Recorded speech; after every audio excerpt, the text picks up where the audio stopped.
Ever wondered just how extreme our planet can get? I mean, what's the absolute hottest it's ever been, and the coldest? Today, we're diving into Earth's temperature extremes, from its deepest freezer to its most blazing hot furnace. We all have a sense of what's hot and what's cold. But what are the real limits? We're not talking about your average summer heat wave or winter chill. We're talking about the record-shattering boundaries of temperature on planet Earth. So let's find out, shall we? And believe me, the answers are way more extreme than you can probably imagine. But this isn't just about winning a trivia night. Nope. These numbers are actually crucial scientific clues. They reveal the powerful, and I mean powerful, forces that shape our entire world, from the atmosphere right down to the geology. All right, let's start by bundling up. We're going on a journey to Earth's freezer, to the absolute coldest places you can imagine, where the air itself is so different it feels, well, alien. So here it is, the big one. The official coldest air temperature ever measured on this planet is a truly mind-numbing minus 89.2 degrees Celsius. That is minus 128.6 degrees Fahrenheit. This was recorded way back in 1983 at Vostok Station, right in the heart of Antarctica. So how on earth does it get that cold?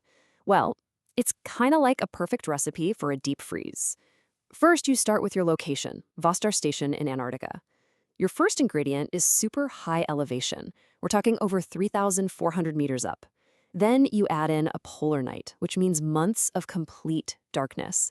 Next, a huge ice sheet that acts like a giant mirror, reflecting any tiny bit of heat right back into space.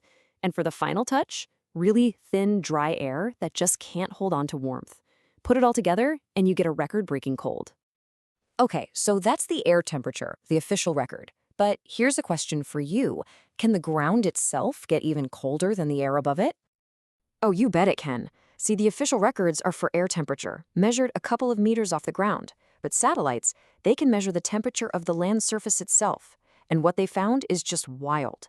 Pockets on the Antarctic plateau have hit a staggering minus 93.2 degrees Celsius. Now, that's not the official air temp, but wow, it shows you just how cold the ground can truly get. And extreme cold isn't just for the South Pole. Let's talk about the coldest place where people actually live year-round, Oymyakon in Siberia. Their secret weapon? Geography. It's in a valley, and cold air is really dense, so it literally sinks and pools at the bottom, just like water in a bowl. The mountains all around then act like a lid, trapping it there. This topographic cold trap is so effective that temperatures can plunge to almost minus 68 degrees Celsius. Can you even imagine that? Okay, I'm getting cold just talking about it. Enough shivering. Let's completely flip the script. We're leaving Earth's freezer and heading straight for its furnace. It's time to tour the hottest spots on the planet.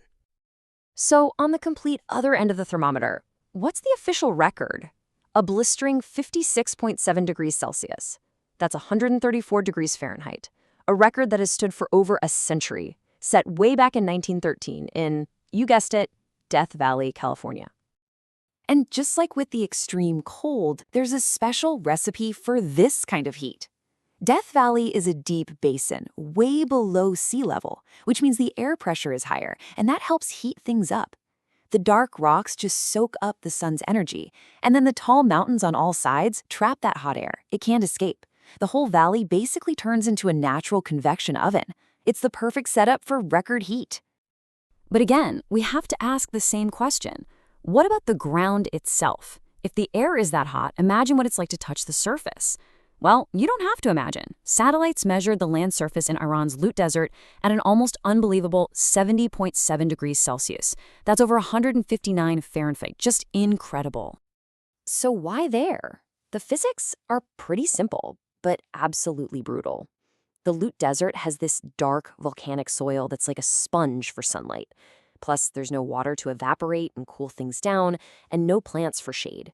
So pretty much all of that solar energy gets converted directly into pure scorching heat. No wonder it's one of the hottest surfaces on the planet.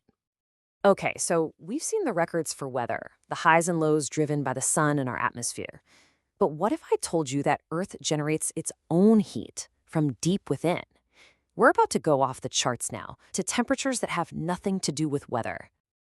Get ready for this. 400 degrees Celsius. That's 752 Fahrenheit. hot enough to melt lead.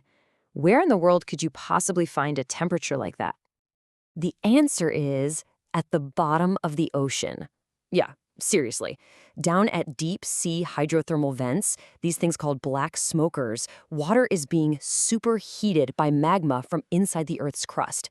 And the only thing keeping that water from instantly boiling away is the immense crushing pressure of all that ocean above it. Think that's hot? Let's dial it up. 1,000 degrees Celsius. We're talking over 1,800 degrees Fahrenheit. This isn't just hot. This is elemental level heat. You'll find this temperature inside a pyroclastic flow.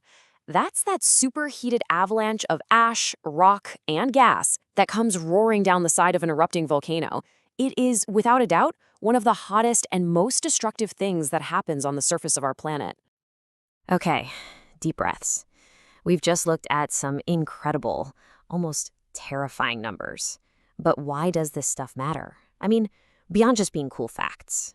Why do we track these extremes? Well, when you look at it all together, you see a pattern. None of these records are just flukes. Each one is caused by a powerful scientific driver. You've got the reflective ice in Vostok, the heat-soaking soil in Iran, the valley that traps cold air in Siberia, and the geothermal heat and pressure deep in the ocean.